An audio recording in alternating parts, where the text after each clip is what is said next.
Bien-aimés dans le Seigneur, Shalom. Nous sommes dans la joie de nous retrouver pour une nouvelle semaine de méditation. Nous sommes le lundi 5 juillet 2021 et nous vous saluons au nom de notre Seigneur et Sauveur Jésus-Christ. Nous allons lire juste un verset pour notre méditation de ce lundi. 1 Chronique, chapitre 16, verset 11. 1 Chronique, chapitre 16, verset 11. Nous allons lire dans deux versions. La version Louis II et la version la Bible du Semeur. Voici ce que déclarent les Écritures. Ayez recours à l'Éternel et à son appui. Cherchez continuellement sa face. Semeur, tournez-vous vers l'Éternel, faites appel à sa force, aspirez à vivre constamment en sa présence. Bien-aimés dans le Seigneur, dans ce monde aux dangers et défis multiples, nous sommes condamnés à vivre dans le qui-vive et l'effort permanent, au risque d'être anéantis par le système. Cependant, malgré nos efforts, malgré nos précautions, le malheur nous atteint. L'histoire douloureuse des tours jumelles aux États-Unis, en plein centre de la ville, est une illustration de l'impossibilité pour l'homme d'atteindre le niveau de risque zéro. Que faire alors pour être en sécurité maximale? Que faire pour réussir? Le texte du jour nous présente la recette infaillible. Seul l'Éternel nous apporte ce niveau de sécurité, d'où le triple appel du Seigneur pour une sécurité totale dans notre marche, dans notre vie. La première chose, c'est ayez recours à l'Éternel. C'est ce que le Seigneur dit. Ayez recours à l'Éternel. Avoir recours à l'Éternel. Chaque jour de notre vie, nous marchons dans l'inconnu. Les projets nombreux que nous pouvons avoir ne sont pas sûrs à 100%. Il est écrit dans Proverbes chapitre 19, verset 21, « Il y a dans le cœur de l'homme beaucoup de projets, mais c'est le dessein de l'Éternel qui s'accomplit. »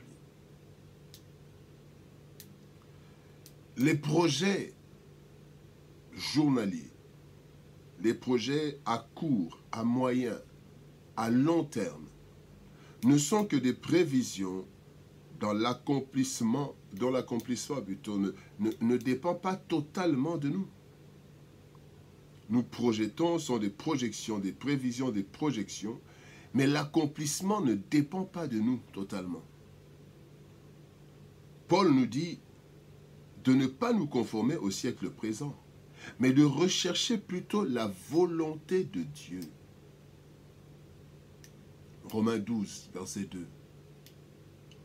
Ne vous conformez pas au siècle présent, mais soyez transformés par le renouvellement de l'intelligence, afin que vous discerniez quelle est la volonté de Dieu, ce qui est bon, agréable et parfait. Avoir toujours recours à l'Éternel écarte les dangers, les erreurs et les échecs dans nos vies. La deuxième chose, le deuxième appel du Seigneur, c'est faites appel à sa force. Faire appel à la force du Seigneur. Dans certaines situations, bien-aimés, nous rencontrons de la résistance, tout comme de l'agression. Nous sommes alors découragés et incapables. Seule une force extérieure et suffisante peut nous secourir. Dieu est fidèle, il est disponible pour cela. C'est à nous de recourir à sa puissante intervention en nous donnant chaque fois la dose de puissance nécessaire. Faites appel à sa force pour vaincre. pour surmonter les épreuves, pour relever les défis. Seule une force supérieure, celle de l'Éternel, peut nous aider à venir à bout de tout, de toutes les forces. Le psaume 60, verset 14 nous dit « Avec Dieu, nous ferons des exploits, il écrasera nos ennemis. »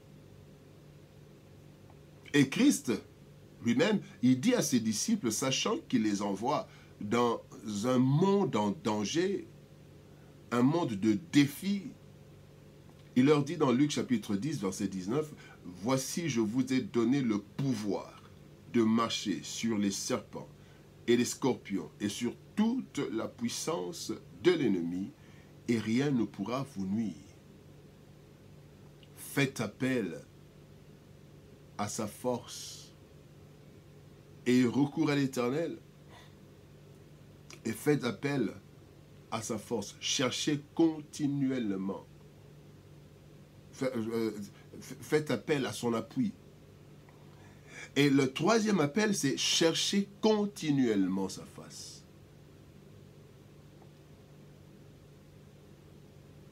Cette guidance, bien-aimée, du Seigneur, ainsi que cette force, nous les obtenons en Christ, notre Seigneur. Cependant, le Seigneur ne nous donne pas un chèque en blanc parce qu'un jour nous avons répondu favorablement à son appel. Non. Le texte du jour, dans la version du Semeur, nous dit, là où on parle de chercher continuellement sa face, la Bible du Semeur, il a dit, aspirer à vivre constamment en sa présence. Tel est le thème de notre message. Constamment dans sa présence. Constamment dans sa présence. C'est le thème de notre message. Et ici, bien-aimés, pour avoir recours à l'Éternel et faire appel à sa force, bien-aimés, le texte nous dit, cherchez continuellement sa face. Dans 8 secondes. Dans la Bible du Semeur, il est dit, aspirer à vivre constamment dans sa présence. Bien-aimés, il y a donc nécessité, si du reste nous le voulons, de garder et entretenir une communion profonde et sincère avec Dieu en gardant sa parole. Et ça, rester, aspirer à vivre constamment dans sa présence. Christ dit à l'église de Philadelphie, dans Apocalypse, chapitre 3, verset 8, « Je connais tes œuvres. Voici parce que tu as peu de puissance et que tu as gardé ma parole et que tu n'as pas renié mon nom, j'ai mis devant toi une porte ouverte que personne ne pourra fermer. » Donc à Philadelphie, Christ dit, tu n'as pas beaucoup de puissance, tu as peu de puissance. Mais ta force, c'est d'avoir gardé ma parole et de n'avoir pas renié mon nom. Donc, d'aspirer à vivre constamment dans la présence. Bien aimé, quand on aspire à vivre constamment dans la présence de Dieu, on cherche continuellement sa face. C'est que malgré nos faiblesses, nous pouvons faire appel à la force de Dieu. Mais aussi, nous pouvons avoir recours à l'Éternel pour nous guider. Et là, parce que Philadelphie a gardé la parole, n'a pas renié le nom de Dieu, eh bien, malgré le peu de puissance, Dieu a ouvert une porte que personne ne pourra fermer parce que Dieu lui-même va ouvrir et Dieu lui-même va protéger. Parce que Philadelphie, en gardant la parole et en ne régnant pas le nom du Seigneur, en fait, aspire à vivre constamment en sa présence, cherche continuellement la face de l'Éternel. Et l'apôtre Paul, parlant aux Hébreux, dans le chapitre 12, verset 14, il dit « Recherchez la paix avec tous et la sanctification, sans laquelle personne ne verra le Seigneur. » Personne ne verra le Seigneur à son retour, dans sa gloire, mais aussi personne ne verra le Seigneur dans ses actions, dans nos vies. Nous devons donc continuellement chercher la face de l'Éternel.